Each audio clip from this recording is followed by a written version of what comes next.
하나님 말씀은 구약성경 시편 150편입니다.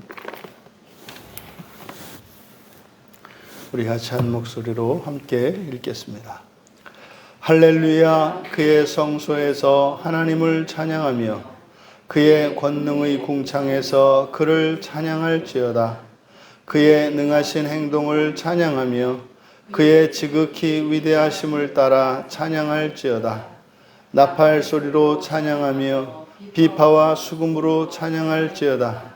소고치며 춤추어 찬양하며 현악과 퉁소로 찬양할지어다. 큰 소리 나는 제금으로 찬양하며 높은 소리 나는 제금으로 찬양할지어다. 허흡이 있는 자마다 여호와를 찬양할지어다. 할렐루야. 아멘. 시편의 마지막이고 할렐루야 찬양의 마지막. 그래서 이 시는 우리가 교향곡 합창이라는 제목으로 말씀의 은혜를 나누고자 합니다. 이렇게 베토벤 교향곡 9번의 이름이 합창인데, 제 짐작에는 이 베토벤이 이 시편 150편의 묵상의 결과로 그 사악장을 만들게 된 게 아닐까라고 하는 생각을 하게 됩니다.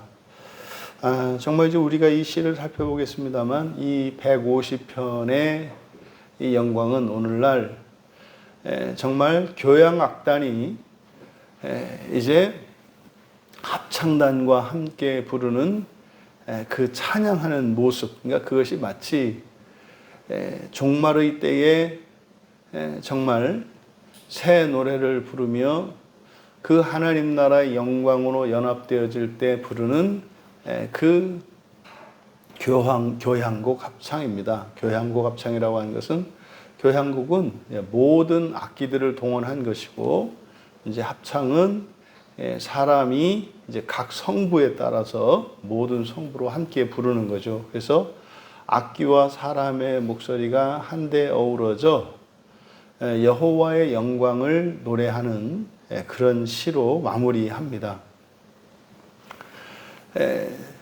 이제 먼저 연 구분을 해보면 1절과 2절을 1년으로 구분하고, 부제를 강하시고 위대하신 여호와를 찬양하라. 강하시고 위대하신 여호와를 찬양하라. 그리고 3절에서 5절까지를 2연으로 구분하고, 모든 악기로 그를 찬양하라. 마지막 6절 제3년으로 구분하고, 모든 목소리로 여호와를 찬양하라. 실제로 이 6절이 그렇게 구성이 되어 있습니다. 그래서 누구를, 어떤 분을 찬양할 것인가 하는 것이 1년의 내용이고, 2년은 모든 악기로 찬양하라는 내용이고, 마지막 6절이 이제 사람의 모든 목소리로 찬양하라는 내용으로 구성되어 있습니다. 그러니까 시편의 끝이기도 하고, 이것은 사실은 종말입니다. 이 세상의 끝을 노래하고 있는 거예요. 이 시의 특징적인 것은 우리가 146편부터 150편까지는 전부 할렐루야 찬양입니다. 시편 전체 150편에 할렐루야라고 하는 말이 그렇게 사실상 많이 쓰이지가 않아요. 그런데 특별히 여기 이제 150편 마지막 시편에 이 할렐루야 할 때, 이 할렐루, 이게 이제 찬양하다라는 말이거든요. 할렐루, 찬양하다. 야는 여호와의 줄임말이고, 그래서 이 찬양하다라고 하는 이 할렐루가 시편 150편에 총 13번이 사용됩니다. 그러니까 이렇게 많이 사용된 것이 없어요. 그러니까 시편 전체에서 이제 여기하고 바로 앞에 148편. 148편에는 12번이 사용되고, 여기 150편에 13번이 사용됩니다. 12의 숫자가 어떤 숫자인지 아시죠? 12라고 하는 숫자는 전부 이제 3, 4, 5, 그래서 이제 완전수인데 그 숫자들의 의미가 있는데, 12는 모든 사람의 숫자예요. 그래서 이스라엘 12지파, 그리고 예수님의 12제자, 신구약을 합쳐서 24장로.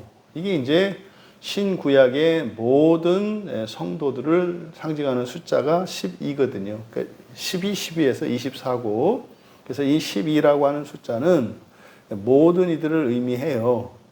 근데 이제 13, 그러면 이제 이게 이제 12에서, 인간수에서 바로 넘어가는 수, 13. 이게 이제 마치 창조의 수에 있어서 7이 완전수이고 8로 넘어가는 것처럼, 그래서 13이라고 하는 이 숫자는 12가 모든 사람을 의미하고, 이제 사람에서 부활로 넘어가는 그 수를 우리가 13으로 볼 수 있습니다. 그래서 이 할렐루가 여기에 13번이 사용되고 148편에서 12번 사용되는 것은 이게 의도적인 배치라고 보여요. 그래서 실제로 다른 시편들의 이 찬양이라고 하는 말을, 이 할렐루야를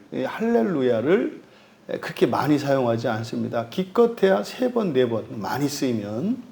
그러니까 이제 끝에 와서 이 할렐루야 찬양에서 그리고 마지막 150편을 13번의 숫자로 사용한 것은 의도적인 배치로 보인다. 실제로 시작과 끝이 전부 할렐루야이지 않습니까? 근데 먼저 6절에 가보시면은 6절의 끝에 호흡이 있는 자마다 여호와를 찬양할지어다 할렐루야 이렇게 되어 있지 않습니까? 그러니까 여호와를 찬양할지어다 이게 할렐루야예요. 그래서 원문으로는 할렐루야 할렐루야 이게 2번 반복되고 있다고요. 그러니까요 숫자를 맞춘 거예요.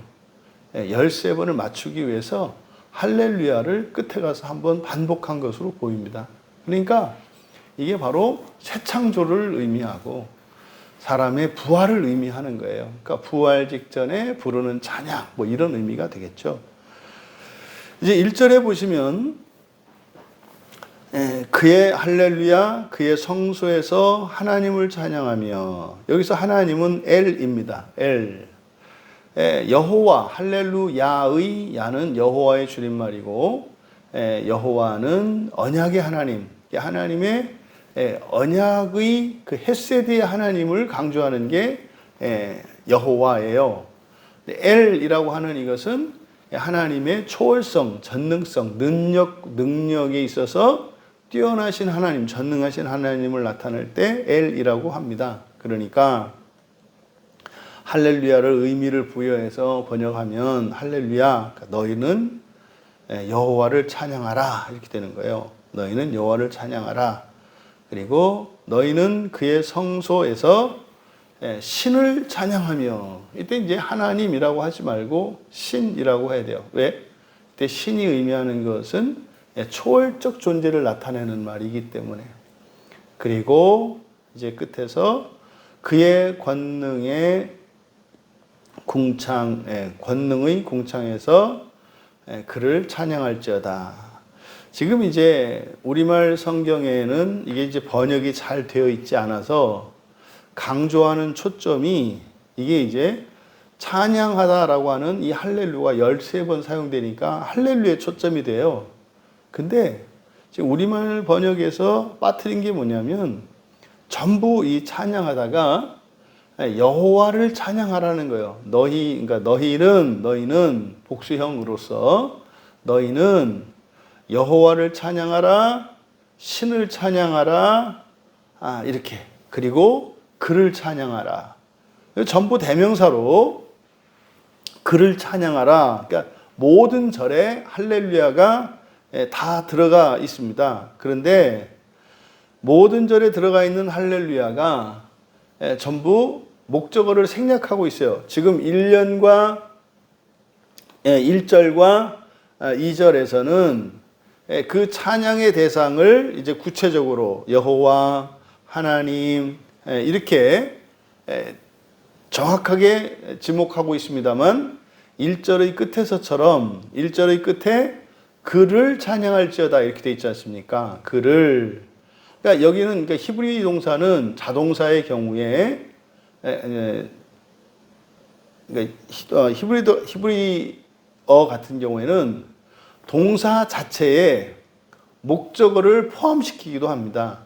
그러니까 따로 목적어를 쓰기도 하고, 그래서 타동사는 목적어 자체를 이 안에 그 동사 안에 포함할 수가 있어요. 그래서 여기 지금 원문에 보면은 이렇게 할렐루야 해서 할렐루야 이렇게 되어 있습니다만, 실제로 야 자리에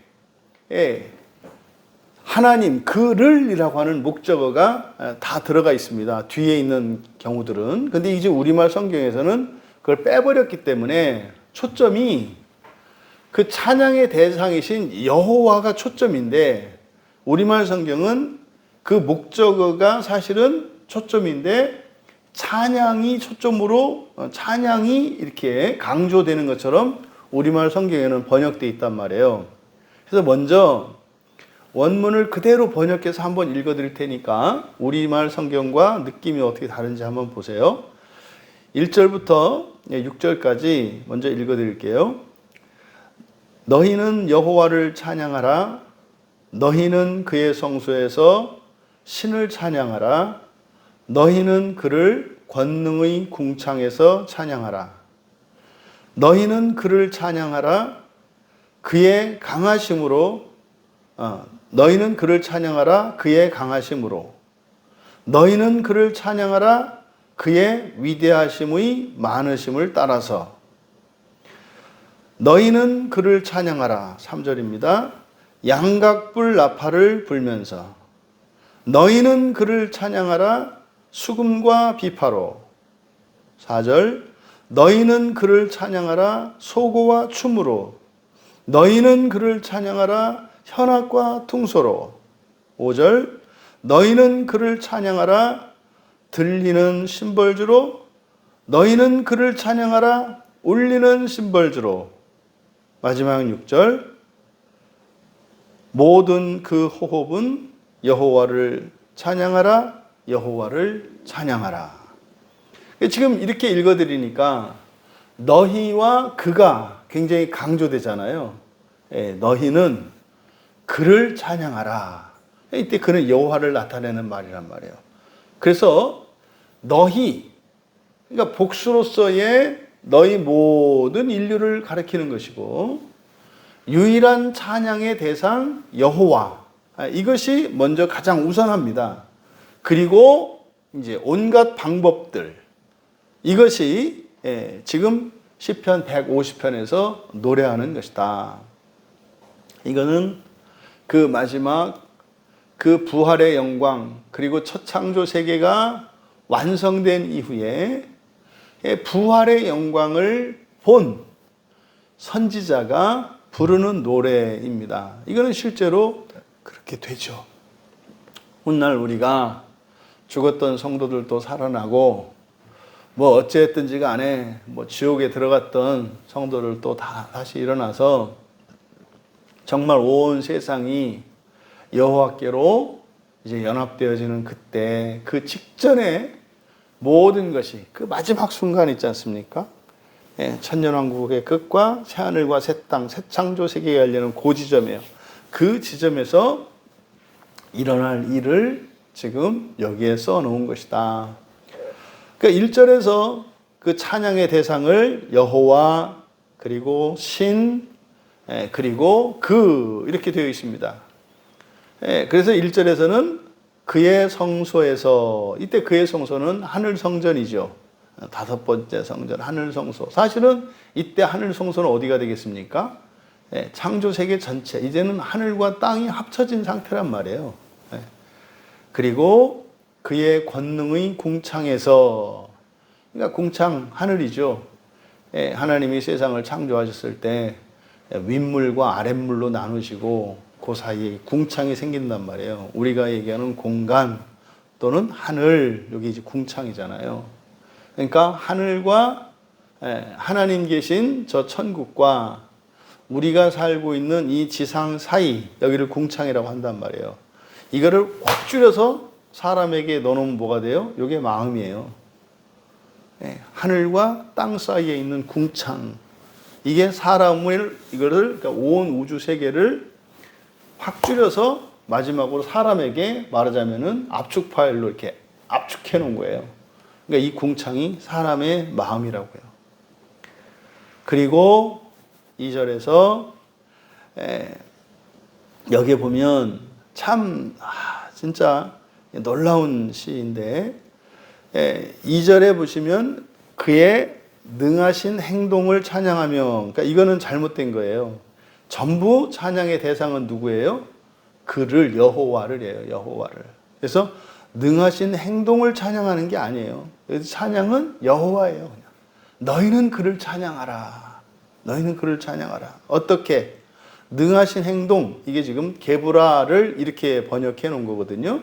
이 게브라는 강함입니다. 강함, 힘, strength거든요. 근데 이게 여성명사예요.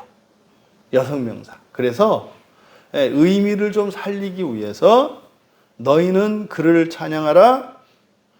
그의 여성적인 강하심으로 여성명사를 살려서, 이게 히브리어나 헬라어는 이게 성이 있어가지고 그냥 강하심으로 하더라도 이게 모성의 강함인지 부성의 강함인지를 알 수 있지만 우리말은 그게 알 수가 없어요. 근데 여기서는 이 게브라는 여성명사고요. 뒤에 있는 위대하심, 이 고델, 이거는 남성명사거든요. 그러니까 여기에서 바로 하나님을 여성과 남성 모두를 나타내요. 왜? 사람에게는 남성과 여성이 있거든요. 그래서 하나님에게는 모성애도 있고 부성애도 있다. 따로 있는 게 아니에요. 그래서 하나님 한 분이 아버지이시기도 하고 어머니이시기도 하고, 그래서 하나님에게는 요 양면성이 있단 말이에요. 아버지와 같은 엄격함과 강함, 또 어머니에게 있는 그 자애로움과 강함. 그래서 어머니의 강함과 아버지의 강함이 다르잖아요. 그것을 지금 게브라와 고델 이렇게 나타낸 거예요. 그래서 너희는 그를 찬양하라. 그의 여성적인 강하심으로. 그러니까 엄마와 같은 모성애와 같은, 그리고 너희는 그를 찬양하라. 그의 남성적인 위대하심의 많으심을 따라서. 이게 2절의 내용이에요. 그리고 3절에 너희는 그를 찬양하라. 여기서 나팔 소리 이렇게 됐습니다만 이게 이제 양각 뿔나팔이에요. 양각 뿔나팔. 뿔나팔을 불면서, 이거는 이제 뭡니까? 요벨, 이제 희년이 되었을 때 모든 것이 그 희년에 부는 그 양각 나팔. 이때 양각 나팔은 정말로 이제 끝나는 나팔이죠. 온 세상이 끝나는 그 나팔. 그것을 의미해요. 양각 나팔을 불면서 다 끝난 거예요. 슬픔도, 죽음도, 아픔도, 고통도, 갈등도, 이런 근본 감정도 다 사라지는 거예요. 감정은 완전한 사랑으로 완전히 회복되어지는 거고요. 그리고 너와 나로 구별되었던, 분리와 분열되었던 모든 것들이 완전히 하나로 연합된 거예요. 그래서 어둠도 빛으로 바뀌고, 이제는 정말 하나님 안에 만물이, 만물 안에 하나님으로 이렇게 완전한 연합의 신호입니다. 이게 양각불 나팔을 부는 거예요. 그러니까요, 흔히 말하는 슬픔도 눈물도 아픔도 이별도 다 사라지는 거예요. 그 순간을, 그 기쁨을, 그 찬란한 영광을 양각불 나팔을 불러서 딱 하면서 그걸 선포하는 거예요. 또 너희는 그를 찬양하라. 수금과 비파로. 이거는 이제 보통 뭡니까? 하프라고 하잖아요. 하프.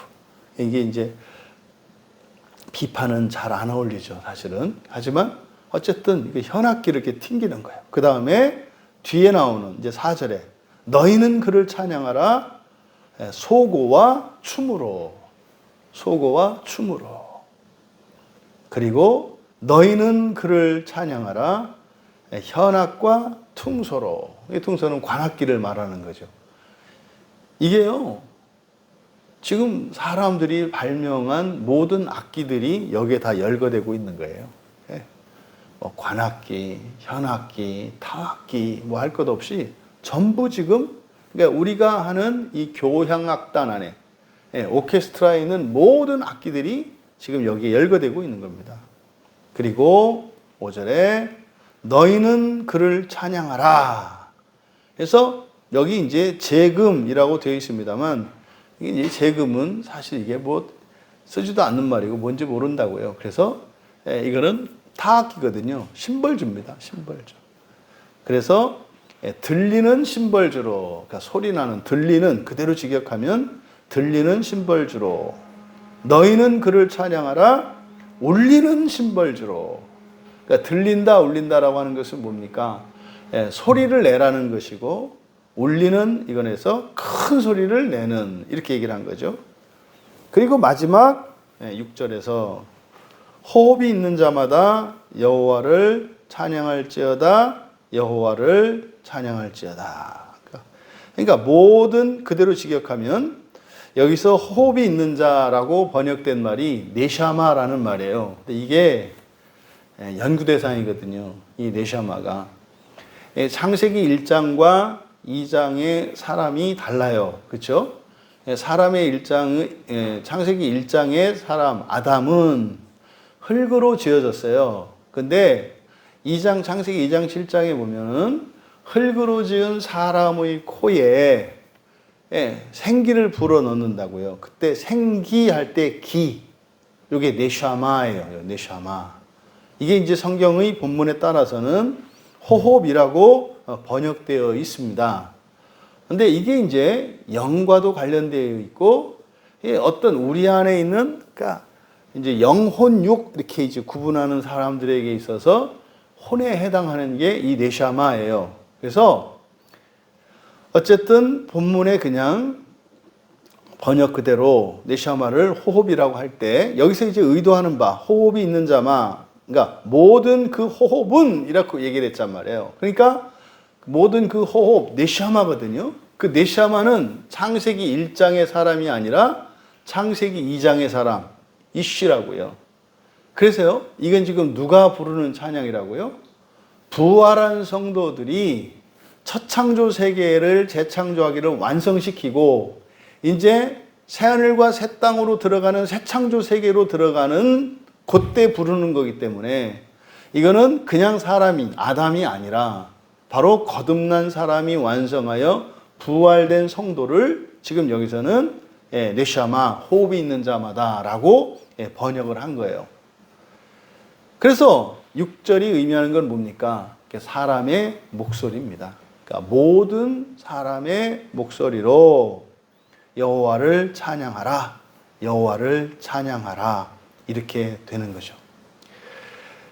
지금 이 시편 150편은 이 세상의 끝이 어떠한 것임을 가르쳐 줘요. 그래서 우리가 불렀던 찬송가 64장도 베토벤의 그 환희의 송가 마지막 사악장의 그 음을 가져다가 부르는 거거든요. 이 세상의 끝은 해피엔딩입니다. 해피엔딩이에요. 어떻게?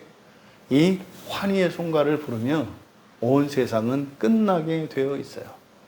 그러니까 이런 소설이라든지 영화라든지 이래서 나오는 미래에 대한 비극적 전망들 있잖아요. 뭐 AI가 이렇게 해서 뭐 인류를 지배하고 망할 것이고 또 이런 환경 공해로 인해서 환경 파괴로 인해서 뭐 이 지구가 이렇게 어떻게 멸망될 거고 그래서 다른 별로 찾아갈 거고 다른 별 찾아가는 건 맞아요. 다른 별인데 우주선 타고 찾아가는 게 아니라 부활해서 그냥 그쪽으로 발령을 받는 거예요. 그래서 온 우주에 부활한 성도들이 그 온 우주 모든 별들에서 각자 맡은 별에서 완벽하게 그 창조를 이루어 놓은 후에 그리고 정말 이제 지옥에 마지막 남은 그 한 성도가 나와서 그럼 이제 지옥도 이제는 빛으로 화해해서 부르는 노래. 이게 세상의 끝이에요. 이 세상의 끝. 그것을 노래한 것이 시편 150편입니다. 여러분, 이것을 미래의 일로 생각하시면 안 돼요. 이거를 여러분들이 축소시켜서 오늘 안에서 살아내셔야 한다. 오늘 하루 창조가 있고 타락이 있고 구속이 있고 부활이 있어요. 오늘 하루의 삶 속에 그렇게 되어 있어요.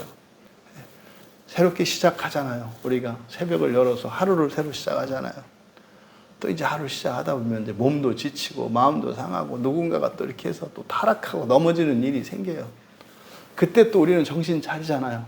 하나님의 은혜를 또 생각하고 성령을 의지하고 에고의 의미를 생각하고 또 힘을 내잖아요. 그게 이제 또 오늘 하루 우리의 삶 속에 십자가가 우뚝 세워지잖아요. 그렇게 해서 우리가 다시 구원을 경험해요. 근데 기억해야 합니다. 마지막 완성되는 그때 심판이 있다는 것. 심판이 있다는 것.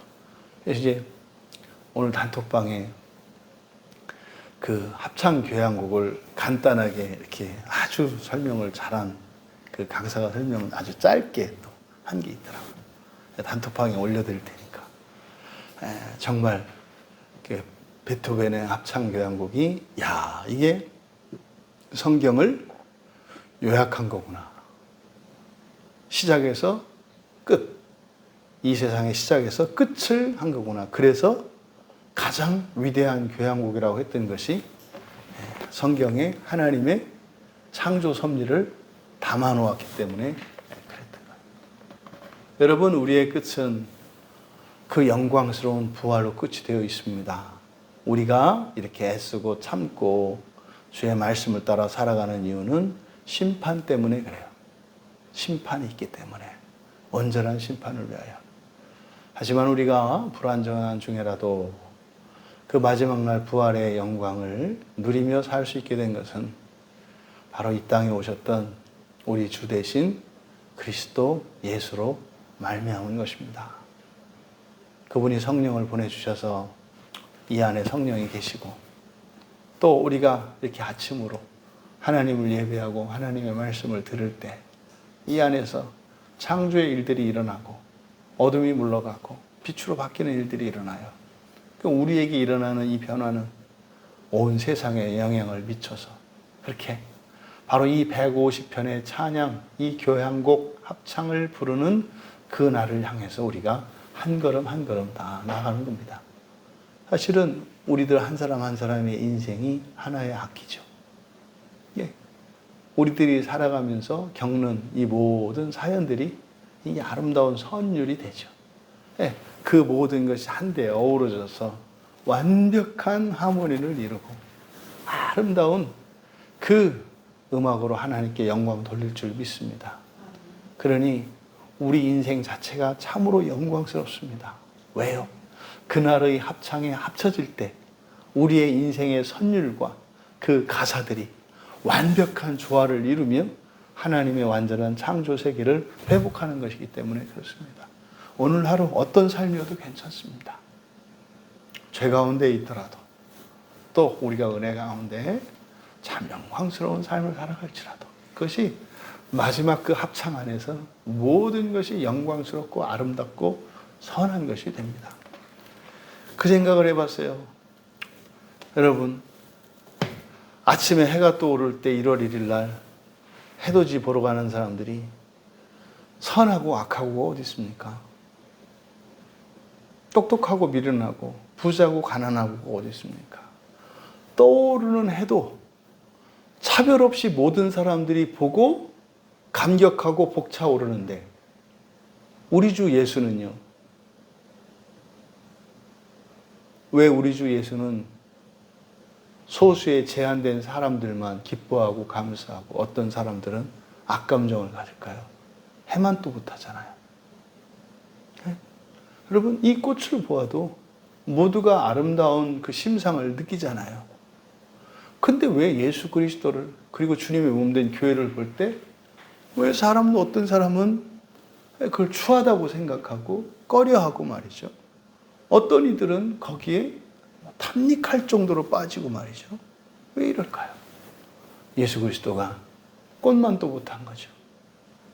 우리들의 신앙이 심각하게 잘못되어 있습니다. 왜요? 이 종말에 대한 잘못된 설정 때문에 그래요.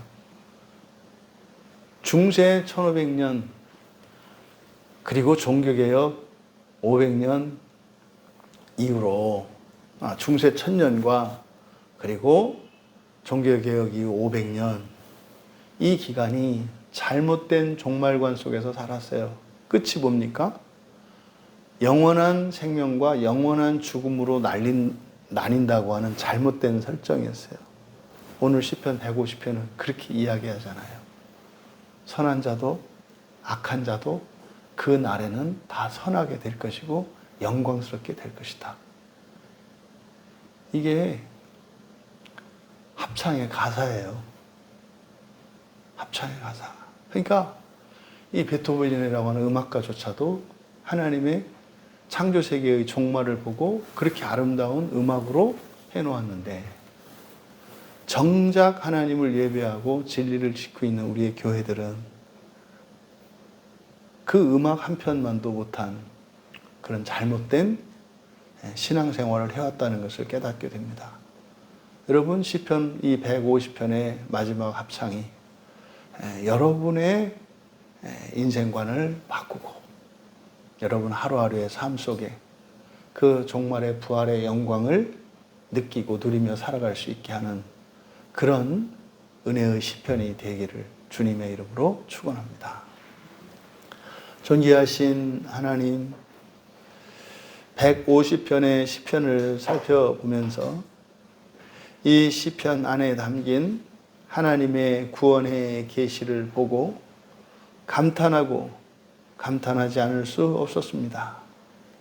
이 시편 150편에 담겨 있는 그 종말에 대한 하나님의 이 계시가 이 세상을 살아가는 모든 사람들에게 소망이 되게 하여 주시고 더욱 거룩하고 착한 인생을 살아가기 위하여 주님 말씀에 순종하는 은혜의 방편이 될 수 있도록 은혜를 더하여 주시옵소서.